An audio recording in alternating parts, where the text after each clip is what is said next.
Friends, ఈ ఎండలకు పెయి చల్లబడి కొంచెం సెగ పట్టుకోకుండా ఉండనీకే రోజుకు నిమ్మకాయ రసం ఒక గ్లాస్ అన్న తాగాలి. దాన్ని తయారు చేసుకోనీకే ఒక గ్లాసుకు 3 టీ స్పూన్ల నిమ్మరసం పిండుకోవాలి. కొంచెం ఎక్కువ పిండుకునే ఏం కాదు, మంచిగా ఉంటుంది. తర్వాత దాంతోపాటు ఒక టీ స్పూన్ అల్లం రసం వేసుకోవాలి. అల్లం రసం చాలా మంచిది పెయికి. దాంతోపాటు చక్కెర ఒక టీ స్పూన్ వేస్తున్నా. కొంచెం తీపి ఎక్కువ తింటోళ్ళు ఇంకొంచెం వేసుకోండి. ఉప్పు కొంచెం అంత వేసుకోవాలి. ఇప్పుడు దాంతోపాటు జీలకర్ర పొడి, అది చాలా మంచిది. సగం టీ స్పూన్ అంత కొంచెం దంచేసుకోవాలి. జీలకర్రని అట్లే వేసుకోవద్దు. సేమ్ ఒకటే గ్లాస్ ఎట్లా వేసినామో అట్లే ఇంకో గ్లాస్ కూడా అట్లే వేసుకోవాలి. ఒకటి వేసుకుంటే ఒకటికి మస్తు అవుతుంది.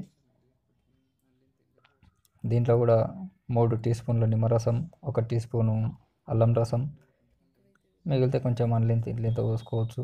కొంచెం ఎక్కువ తాగినా ఏం కాదు. ఇవంతా చాలా మంచిది. దాంతోపాటు జీలకర్ర పొడి, చక్కెర, ఉప్పు ఇవి వేసుకొని కొంచెం మంచిగా కలుపుకోవాలి.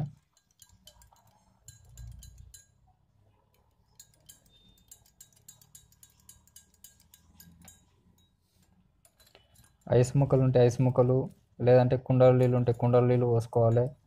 చాలా మంచిది. కుండల నీళ్ళు అయితే ఇంకా సూపరు.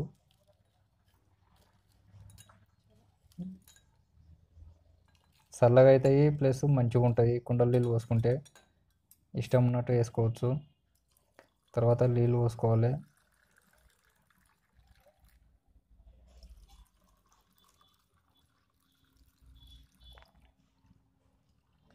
నీళ్ళు పోసుకున్నాక అందులో పుదీనా ఐటమ్ ఉంటే పుదీనాకు వేసుకోవాలి. పుదీనా కూడా మస్తు సలవ చేస్తుంది. ఎక్కువ అవసరం లేకున్నా సరే ఒక 2-3 ఆకులు పుదీనాకులు వేసుకోవాలి. అది బాగుంటుంది. ఇట్లా చాలా సింపుల్గా నిమ్మకాయ రసం చేసుకోవచ్చు. బయట పోయి 10 రూపాయలు ఇస్తాడు, సగం నిమ్మకాయని వెండి ఏవో నీళ్ళు పోషిస్తాడు. అట్లా కాకుండా మనమే ఇంట్లో తయారు చేసుకున్నాం అనుకో, చాలా సింపుల్గా కొంచెం ఎక్కువ తక్కువ అయినా సరే మస్తు ఉంటుంది. ఈ ఎండలకు రోజుకు ఒక గ్లాస్ అయినా సరే పెయి మంచిగా చల్లబడుతుంది.